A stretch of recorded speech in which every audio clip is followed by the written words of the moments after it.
Ladies and gentlemen, welcome to the DRich Show, where we talk anything and everything crypto. Now, here's your host, DRich.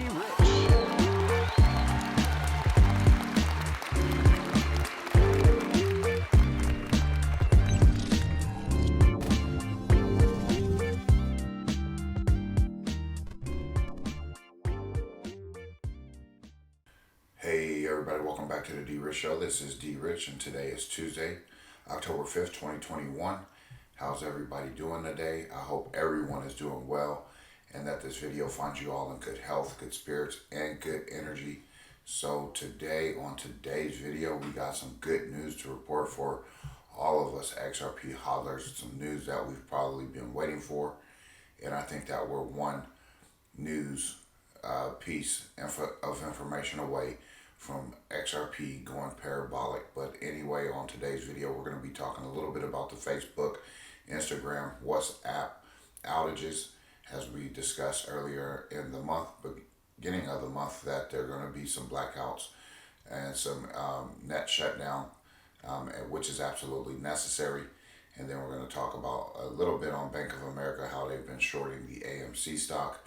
And most definitely, we're going to talk about the breaking news for XRP hodlers being able to join the SEC lawsuit.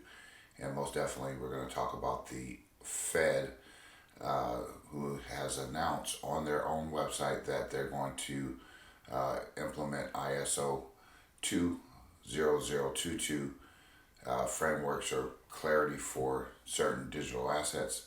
And then lastly, we want to make sure that we give credit to the person who has put some outstanding information out on Twitter. So we're going to go get through that. Most definitely stay tuned for all of that. So today should be a very pleasant video for our ears to hear and our eyes to see. So ladies and gentlemen, thank you for tuning in. Thank you for subscribing to the channel. Thank you for listening to yesterday's videos. And those folks who's come on to the journey, thank you so much. I appreciate all of you. And for the folks that have been here, thank you so much again. I appreciate all of you. So just want to make sure that you guys are all well acknowledged before we get started with the video, as we always do. But without further ado, we're going to get right into this crypto market cap. Bitcoin dominance 43% flat, and Ethereum is at 18.6, while the global crypto market cap has increased by 2.9%, almost 3%, up to 2.19 trillion. So we're excited about that, and we're most definitely seeing some gains in the market. And then here again, we have some trending tokens, the biggest gainers, as well as some recently added. And now we can see some cryptos. It's increased from last week, 12,338. So again, I mean, there's more tokens being built on the blockchain. Bitcoin right now trading at 50,000 plus. Okay, and that's a good sign for the crypto market, because sometimes when Bitcoin goes, everything else goes. So we're excited about that. Ethereum, $3,459 and some change, still placed at number 2. We got BNB, $441.06 there. Cardano up to $2.23 and still placed at number 4. So hanging strong. Solana, $169.33 at number 6, while XRP at $1.08, our beloved XRP, is starting to make some moves and strides. So hang on to your seatbelts, buckle up, because I think that we're going to go on a parabolic move. But like I said, I think that there's going to be, some growth, and folks are going to take profit, and we'll see a decline based on that. But who knows? Hopefully it doesn't, because I think that we're getting ready for some sort of clarity here in the crypto space, and I think XRP is going to lead the way. Most definitely USDC, 32.3 billion in the market cap, while Dogecoin still making some gains here at 24 cents at number 9, and jumped right back over Polkadot, as Polkadot is hanging on to the number 10 spot, $31.48. And as we can see, we got Luna there, we got Uniswap still hanging around, and AVAX at $65.51. Going to most definitely pass up Uniswap here soon. So again, if we take a stroll down the market cap, we see green, okay, in the last 24 hours, most definitely in the last 7 days. So get excited, begin to look at, some extra strategies, taking some profit off the top so that you can preserve your wealth. And most definitely, if it's an opportunity for you to get back in, there you go. So here we go. We got Shiba Inu, who's making some straight up gains, 134.89% in the last 7 days, 61% in the last 24 hours. So if you're holding Shiba Inu, that meme token, that shit token that people talk about, there you go. So again, all it is a matter of time before you are starting to see some gains matriculate into your account. All right, so again, let's just check it out here. Some of these assets I don't even have. So again, if you're into these assets, I'm all for you because you've done your due diligence. You've come to an understanding that you're filling these tokens in your own personal way, which is cool by me.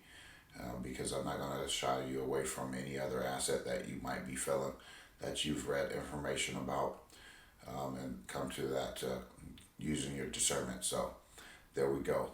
So anyway, I know that we started off the month with Red October, blackouts necessary, and I do believe that they're starting to happen, and we're starting to see it. This is coming from abcnews.go.com. Facebook, WhatsApp, Instagram suffered worldwide outages. Facebook and its Instagram and WhatsApp platforms are back online after a massive global outage plunged the services and the businesses and people who rely on them into chaos for 4 hours, So again, if you are on Facebook, Instagram, and those type of platforms, they were down. And you know what? In my personal opinion, I believe all of these social media platforms like Twitter, Instagram, and Facebook are toxic. Okay, I shut down my Facebook over 5 years ago, and I haven't looked back since. I was attempting to get back started on Facebook just to promote the DRich Show, but I think that I'm gonna just go ahead and steer clear of that because at the end of the day, we're gonna organically grow this thing. I don't need to go back. We always move forward here. So Facebook and its Instagram and WhatsApp platforms are now back online after a massive global outage plunged the services and the businesses and people who rely on them into chaos for hours. Facebook said late Monday that the root cause of this outage was a faulty configuration change and that there is no evidence that user data was compromised as a result of the outage. So again, they said that there's no evidence, but I'm pretty sure that there's going to be people's information leaked and breached and out there for people to go ahead and take a peek at and have your information available to them. I'm not going to read all of the whole article, but just wanted to point this out to begin the video so that we are aware that these things are going to be start happening, and I'm not going to be surprised if they happen more and more often throughout this month, and see other platforms take a hit as far as outages, net blockouts, whatever you want to call them, is happening. So if people say nothing is happening, all they got to do is just pay attention and see what's going on. All right, and this is coming from franknez.com. And just briefly, I think this is a blogger or a writer, but I came across this. Bank of America has illegally been shorting the AMC stock. So if you are in the AMC and you don't see any price appreciation, and it's hanging around $38, $39, $40 range, here you go. If you bank with Bank of America, chances are that they've been using your hard-earned money to short the AMC stock. And financial institutions have been shorting AMC stock all year, resulting in billions of dollars in losses. And Bank of America also has a 75% probability of going bankrupt, according to sources. And the shorting of meme stocks could explain why the bank is currently facing liquidity issues. So it's all about liquidity, as you can see this writer talks about. And welcome to the franknez.com. So much information is coming to fruition. And this person is piecing bits of information that have been revealed in the last few weeks and days. So he wants to let's get started on this. And Bank of America, again, is shorting AMC stock. Bank of America is on the list of the top 10 institutions shorting AMC stock. B of A is known for being an untrustworthy bank for people, so it comes to no surprise. And they've been cheating the system by demanding printed money from the feds to lend to short sellers. And the same part of this scheme is that everyone is a part of it. I'll touch on this topic below. So here you got institutional investors shorting the AMC stock. As you can see here, you can see Bank of America Corp right here, up 671%, which is a position change, okay? And then you got Simplex trading, it's 44,000% increase. So again, these corrupt individuals, people who are into these banks, I don't like the banks necessarily, I hate them, because at the end of the day, they can only allow you to do so much. And then, you have other information coming out that the banks need to start reporting to the government that if you take out $600 or more, it needs to be reported. It was $10,000. Now they're coming after those Venmo payments, those Cash App payments, and things like that. So if you guys ever send me those there, thank you. It's appreciated, but it's not mandatory or it's not necessary. So again, I just wanted to point that out, because at the end of the day, they want to know every financial move that we make, especially being peer-to-peer. If I choose to give you something for a donation, a tip, or for absolutely nothing, or just to pay you back, it shouldn't come to me needing to report it, or it being some sort of earned income, and that's just the way these people want to have their hands in things and tie us down, because of how controlling they are. And it's not necessary. So at the end of the day, just kind of keep your eyes on the prize. Don't let any of that get to you. Just kind of work within the system before the systems are dismantled, because before too long, they'll be null and void, they'll be defunct, they'll be obsolete, and we won't even have to worry about that at some point. So again, just kind of continue to do your due diligence and try to work within the loopholes just like they do. So here we got the article coming from financefeeds.com. SEC pushes back against Ripple's flawed search of evidence on XRP. And this is an article on October 4th. The recordings are the best unadulterated evidence of Ripple's and the individual defendants' contemporaneous views, treatment, and marketing of XRP during the relevant time period. The Securities and Exchange Commission has requested a conference in order compelling Ripple to search and produce video and audio tape recordings of the firm's meetings that include the individual defendants Garlinghouse and Larson, as well as other key employees speaking on topics relevant to disputes in the lawsuit. The plaintiff accused Ripple of having a flawed search methodology that excluded highly probative evidence from its belated production of responsive recording until the SEC raised these issues with Ripple. And Ripple also agreed to search all recorded meetings by the custodians of such meetings, meeting name and other criteria, but the SEC recently learned that Ripple's search is not reasonably designed to identify responsive documents for at least two reasons, said the letter. First, Ripple's definition of custodian includes the electronic location in which a recorded meeting was stored, for example, and Ripple Video Conference is the purported custodian for the many recordings that Ripple has refused to search, rather than the relevant employees who spoke or attended the meeting. And secondly, I'm just go here, sorry. Second, where the file name of the recorded meeting provision provides no information as to whether responsive topics were addressed at the meeting. And for example, Ripple meeting, Ripple has refused to search the recording's content. And again, Ripple has insisted that the SEC, which has no access to the recordings or even to Ripple's list of the recordings, which Ripple has also refused to produce, and must identify the specific additional recording it seeks. So again, here you can read the rest there. The SEC is just playing this cat and mouse game, tit for tat, And eventually this thing is going to break wide open, because at the end of the day here we got the judge, which is some breaking news for us XRP hodlers. Judge allows XRP hodlers to assist court in the SEC versus Ripple case. And this is from yesterday, right after I got through completing yesterday's video. So just wanted to report back on it today. Federal Judge Ms. Torres has denied XRP holders' motion to intervene in the U.S. Securities and Exchange Commission case against blockchain company Ripple, since it would unduly delay the action. There is, however, a silver lining. The movements can now proceed as amici curiae, which is friends of the court, meaning that they will be able to file briefs, and according to movements in their individual capacities, shall be permitted to act as amici curiae, or I'm not sure if I'm saying that right in the section. As such, movements shall be allowed to assist the court by briefing legal issues relevant to the case as approved in advance by the court. And it also should be noted that XRP holders are not allowed to offer evidence or present witnesses. Their participation is limited to legal issues to prevent prejudice.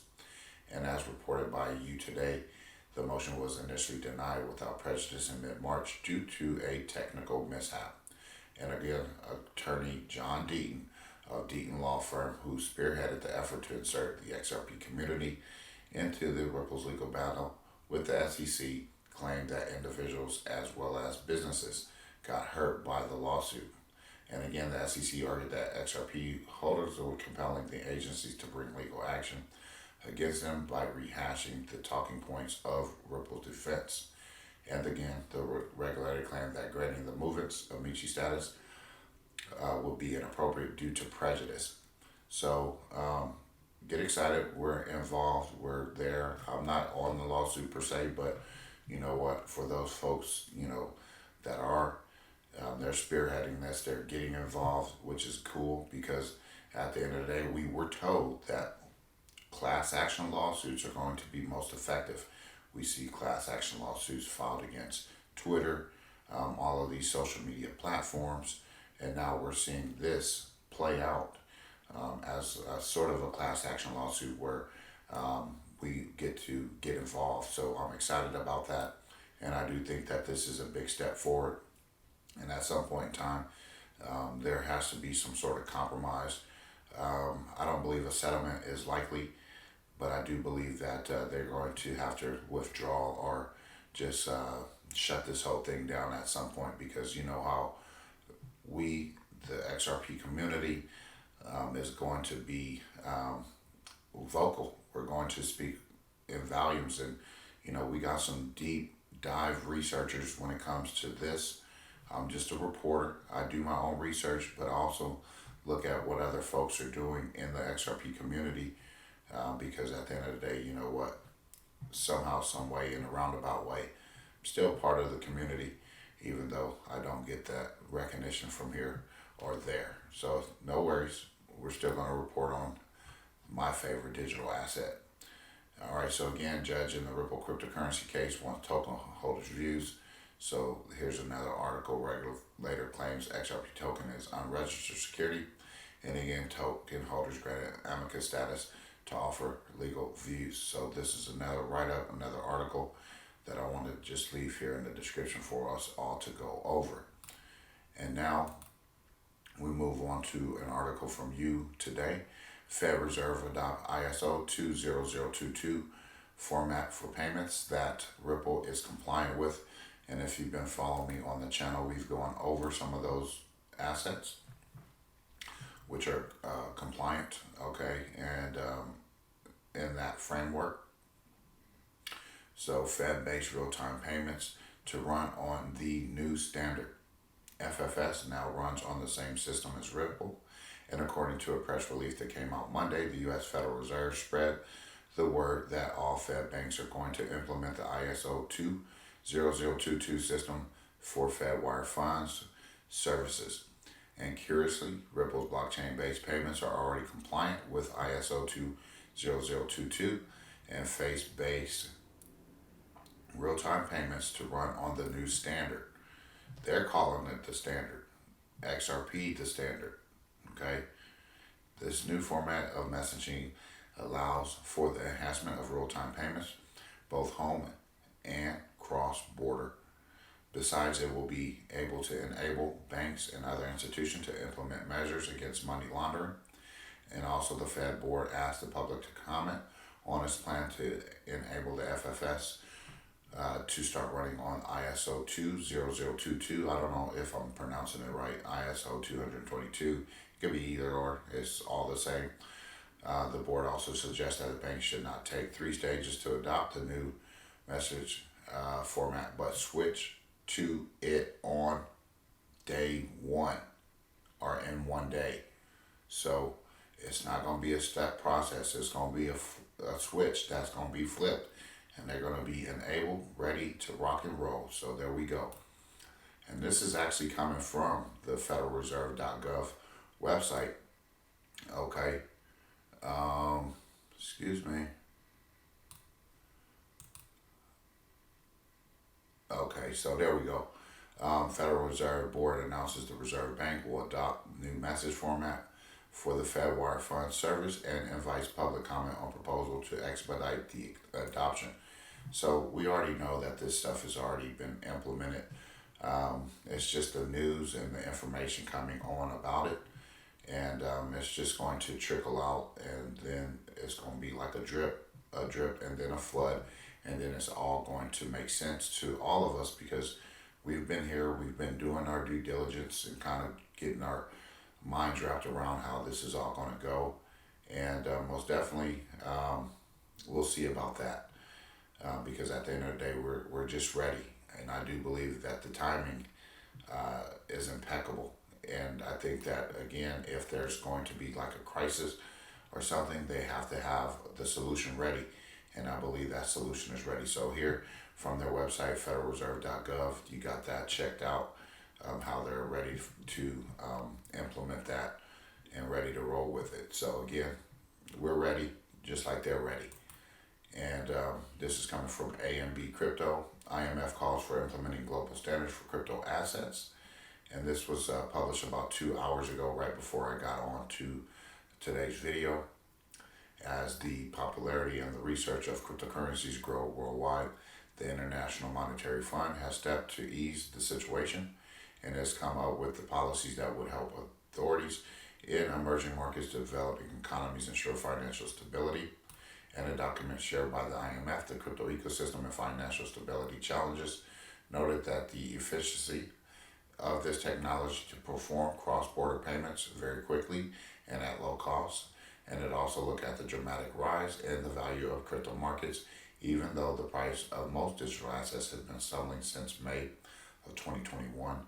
And as per the organization, the reasons mentioned for this drastic hike in interest were the potential for high returns, low transaction cost speed, and anti-money laundering standards. Meanwhile, the rise in market capitalization was attributed to the increasing interest of investors in stablecoins, smart contracts, as well as DeFi. So here is the charts that they were talking about, and here is some of the IMS crypto policy recommendation, regulation, supervision, and monitoring of the crypto ecosystem, stable specific risks, managing the macro financial risk in emerging markets and developing economies. And if you were listening not too long ago, we talked about how the IMF had wanted to distribute funds to some areas across the globe as far as trying to get them back steady. And that's the SDR. And I do believe cryptocurrency will be part of that SDR, which would be a basket of currency where it might be backed by some sort of precious metal. And again, if we go back to what this gentleman was saying about Bank of America, how their balance sheets need to be stable, or they're not having enough money in their balance sheets to cover, I think that will provide a buffer of some sort being backed by a particular precious metal. That's just my opinion or my speculation in the matter. So don't ever quote me on that. But again, here, according to the IMF, to counter financial stability challenges, policymakers should implement global standards for crypto assets and enhance their ability to monitor the crypto ecosystem by addressing the data gaps and emerging markets faced with cryptozation. Risk should strengthen macroeconomic policies and consider the benefit of issuing central bank digital currencies. So again, I do believe that the banks that will be around will have a CBDC, which you can transact in and out of if that's what you choose to do. Most definitely, like if you want to trade your XRP, I wouldn't highly do it, because I think that, at some point in time I'm going to be able to trade my XRP for gold, and vice versa, gold for XRP, depending on how much I want to hold and depending on how much the value and risk that I want to take when it comes to those investment strategies. So again, we're close. I do believe that we're close. I have no timeline. I have no prediction. I can't make those, but I do believe, as we reported, October is typically a month where we see market declines across the globe. We got Evergrande in China, which is playing out, which is going to affect the markets when it comes to their housing and real estate things over there. So just keep your eyes posted on that. And then finally, I wanted to get to this person who sent out this tweet, TAIG, and that's at TAIG XRP, and he goes to tweet, wow, so the SEC government awarded Nakamoto Terminal LLC at $558,900 contract to run a Bitcoin and Ethereum node to monitor risk, to also improve compliance and inform commission policies with respect to digital assets. Nakamoto Terminal LLC also runs a Ripple node, and guess where Nakamoto is? So you can read that. It's a thread of 7. So go ahead and check that out, and most definitely give that person a follow, because he's putting out a lot of good information when it comes to XRP, Ripple, doing some deep dives and deep searches. So again, check him out. And then this is one of the articles within that thread. SEC contractor to run Bitcoin and Ethereum nodes, and this was way back in 2019, July 2019. And here we go with that. U.S. markets regulator, the Securities and Exchange, plans to outsource its blockchain monitoring and compliance data. The SEC is reported planning to run through contractors a Bitcoin and Ethereum node. Trust nodes states that adding that it also plans to do the same for blockchains and other cryptocurrencies, Bitcoin Cash, Stellar, Zcash, EOS, Neo, as well as XRP. And the SEC is a notice published. In a notice published, the Federal Reserve Business Opportunities website wrote, United States Securities and Exchange Commission, which is 100 F Street, Washington, Northeast Washington, D.C., intends to produce a commercially available off-the-shelf COTS enterprise-wide data subscription for blockchain ledger data, which will support its effort to monitor risk, improve compliance, and inform commission policy with respect to digital assets. And here they talk about monitoring risk, and then here is some deeper analytics that you want to go over and read for yourselves. Okay, so again, the SEC, corrupt, knowing what they're doing. It's all, financial theater, political theater, and we just kind of gotta just read between the lines. All the, smoke and mirrors, things like that. Just keep your eyes focused, keep your eyes on the prize, because at the end of the day, we're going to reach a point where all of this is going to just be distant memory, a thing of the past, and we're just going to it'll just be a forgotten issue, because it was just so silly and so trivial that there was no need to actually go down this route. But in this day and time, I think that this was all planned, and this had to be this way in order for us to either stay strong in our position and most definitely see the truth find the truth and seek it every single day that we are investing in cryptocurrency, whether it be XRP, whether it be Bitcoin or whatnot, because everyone has their own idea of what their portfolio should look like, what they want it to look like. And you know what? I'm happy and excited for every person coming into the space. But I know if I'm reading this correctly, these are some ones that they're running nodes on. Bitcoin Cash, Stellar, Zcash, EOS, Neo, and XRP. I might consider, if I were you, I might consider some of these being part of my portfolio, because these folks are kind of doing things behind the scene. Maybe they're trying to pick the winners and losers, who knows, but I think that sometimes the writing is on the wall. We just have to see it clearly. So anyway, I hope you enjoyed today's information, today's video. Hit the like button, the thumbs up button. If you're on Rumble, hit the Rumble button. And most definitely, if you're listening to my podcast, I did put out a question yesterday, so hopefully I can hear back from you as I'm getting started with my day. I'll be checking into all of that. And most definitely, I'm going to be looking for some more news to report for tomorrow, because a lot of news is starting to come out where we need to continue to report on it as accurately and honestly as possible. We want to find the best solution-based and idealistic information so that it's relevant to what we're doing today, to what we're experiencing, not only political, but also financial, as well as information. Because again, all of those different dynamics are all about warfare. So you got political warfare, you got information warfare, financial warfare, and this is not going to be easy. Investing is not easy. It's a tough task. So you just got to continue to work hard, get over the feelings and emotion of it all, and know what you believe in, trust in what you believe in to be true, and most definitely everything is going to work itself out. So anyway, we're going to talk to you tomorrow. Have a great rest of your Tuesday. I'll speak with you then. God bless. Take care. And as always, treat everyone with class, dignity, and respect. Bye-bye.